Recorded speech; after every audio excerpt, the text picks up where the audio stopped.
My journey, or expedition, started at Moses Brown, actually. I was a freshman in high school, and I was watching the news with my mom. A study came on, though, talking about harmful chemicals in personal care products. The particular study was done by the Environmental Working Group, and they actually just tested 20 teenagers looking for harmful chemicals. It's a pretty simple study, but every single teenager tested positive for every single one of the chemical categories they were looking for. It really bothered me and actually set me on a journey. I just knew I didn't want to be, well, you know, I started to research about what I was using. And then the more research I did, I realized I didn't want to be exposing myself to these type of chemicals. So I figured, okay, you know, I'll go down the street to the health food store, or when I go to the drugstore, I'll buy the natural or organic version. You know, whether it's shampoo or sunscreen or whatnot, I would just buy the safer version. I figured I could buy my way out of the issue. Well, unfortunately, in this country, that's not the case. You can put the term natural on your packaging, non-toxic, pure, whatever it is, and there's really no criteria behind those terms. So I was actually being greenwashed. I figured, you know, the packaging with a pretty green leaf, or the one that had bamboo and had the tag natural and seals and whatnot would be the safer options. And I spent my entire freshman year researching, just trying to find a safe product to use. At the end of that year, I couldn't come up with anything. That's when I decided to start my own business. But the business is really based around wanting to spread this important health message. So I'm excited to be here tonight to do that with you guys. So I'm going to start off with this quote, which is, think that the everyday products you use to clean your home, groom yourself, and store and serve food are hazard-free. Think again. And that's by Dr. Ali Cohen. So this issue is very important to me. I'm very passionate about it. I've been studying and researching it for about 4 years now. I've been asked, at the request of the Breast Cancer Fund and the Safe Cosmetics, actually, to go to Washington, D.C. twice now for the Safe Cosmetics and Personal Care Act of both 2011 and 2013. Now, I'm going to continue to do that, and I feel that's very important, but I know that's probably not how the change is going to come about in this country. You know, maybe a long way down the line change will come, but it's probably not going to be up to what I think is appropriate standards. So I know that educating people is really the way to go about creating change, and that's why my business is actually people-based and direct sales, so we can get that message out there. We were very excited to be called by the leaders of the lobbying effort and told that they felt we single-handedly changed that conversation in Washington. So I want to start off with some of the facts. Up to 60% of what you put on your skin is actually in your bloodstream within 26 seconds. And if it's your scalp, your underarms, your groin, it can actually be up to 100%. So if you think of a nicotine patch or an estrogen patch, those drug delivery systems are used because they're immediate gateway to the bloodstream. And Dr. Samuel Epstein actually would say you're safer off to swallow and consume your products, whether it be a toothpaste or a shampoo or a shaving cream, because at least you have your liver to partly detoxify before it's getting absorbed to your bloodstream. Versus there's really no filtration system in your skin, it's just going straight to your bloodstream. And the average adult has 485 synthetic chemicals in their bloodstream at one point, and the average woman puts on about 250 chemicals or more before going down to breakfast in the morning. Now, there's unfortunately a difference between chemicals in the United States and in Europe. In the United States, there's only 10 banned ingredients that can't be used in personal care products. However, the European Union bans over 1,400 chemicals.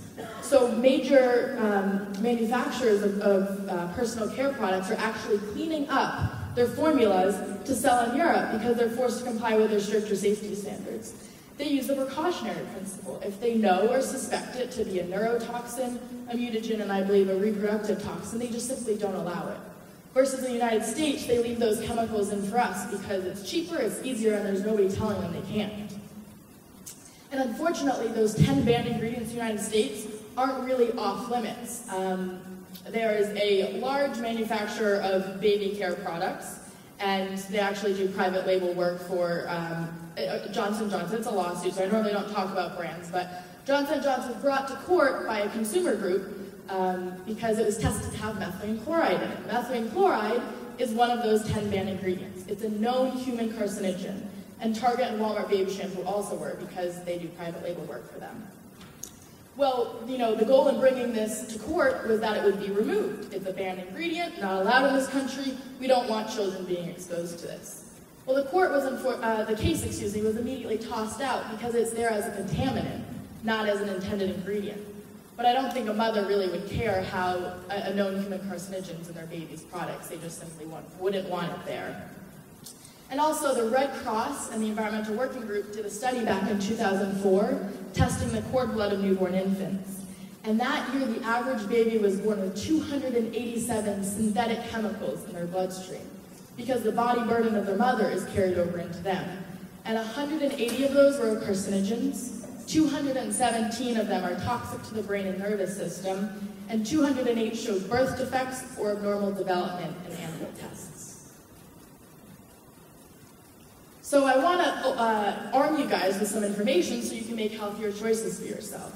Some ingredients to avoid. The first one is fragrance, and this is a big issue because it's kind of tricky in the way that companies are able to use this trade secret. I'm not talking about it, although it isn't perfume and colognes, I'm talking about your deodorant and a sunscreen and anything that you use on a daily basis. Think of shampoo, conditioner, soap. You probably use at least, I'm guessing, 12 products on an average basis. And most of them have that ingredient fragrance, or parfum they sometimes call it. And manufacturers are actually legally allowed to hide hundreds of chemicals in that one term and not list them on your label. So you can become an ingredient detective, as I did during my years of research, but you can only do research on the ingredients that they're going to divulge to you. So when they use this term fragrance, they don't have to list those out. But the Environmental Working Group actually tested products off of a big box store that had that loophole fragrance, and they found that 83% of the time, they were hiding phthalates in there. And phthalates are, and you haven't heard about them yet, you will soon. They're a cousin to BPA. They're a known endocrine disruptor.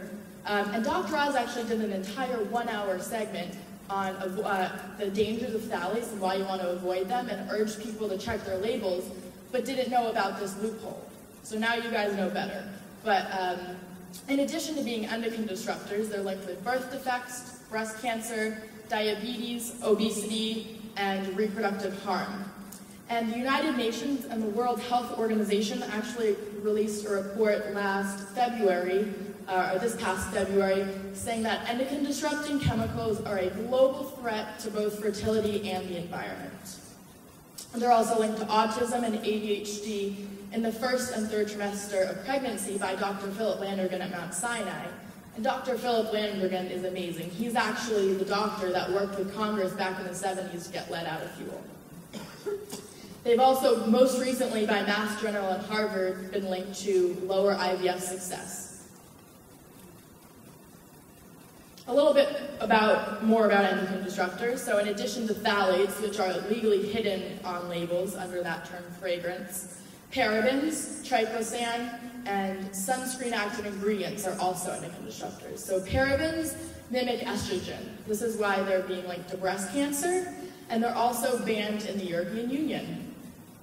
And a really important study came out last year, and I'm shocked that it didn't make huge, widespread publications, but a bunch of physicians in California took healthy breast cells of women at risk of developing breast cancer, and they interjected it with a solution of BPA and methylparaben.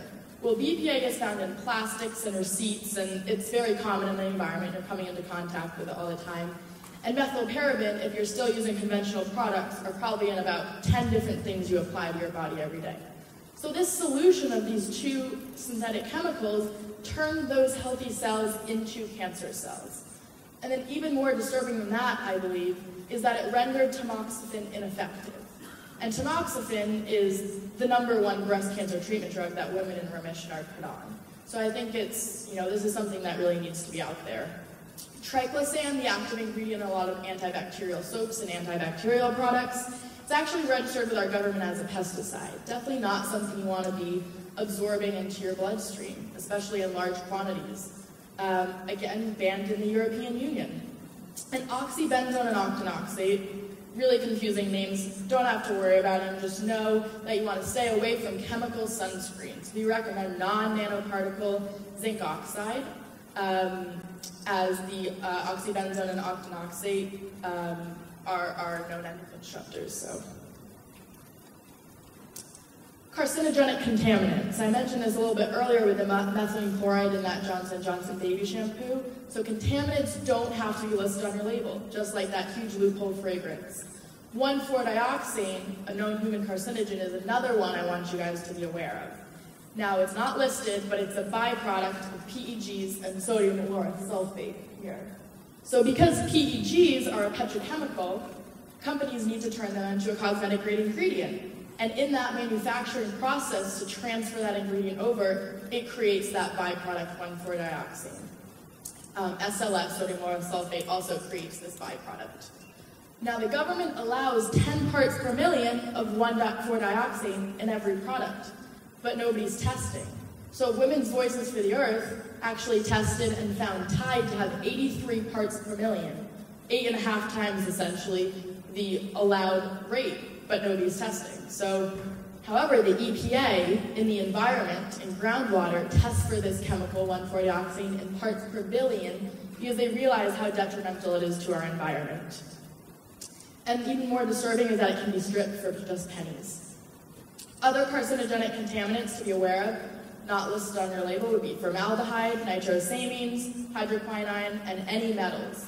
Lead, aluminum, copper, because they're bioaccumulative, they store in your fat cells.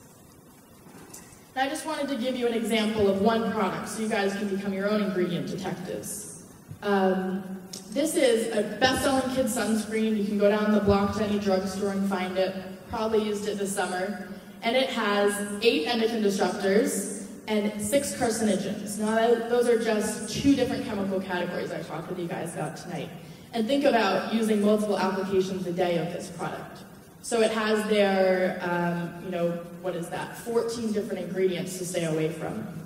Since a lot of this evening has been about the environment, I also wanted to share one little component with you, which is that 365 million gallons of shampoo go down the drain every year. And that's just shampoo. Think of conditioner and cleanser and shower gel.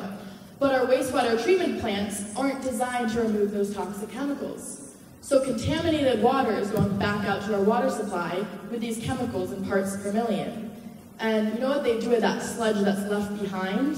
They actually sell it to local farmers as natural fertilizer. So not only is the contaminated water going back, but now local farmers, which purchase that sludge, the food's being grown in the soil that is contaminated with these chemicals. So thank you for letting me be here this evening, Dr. Glendenning, and have a good evening, everyone.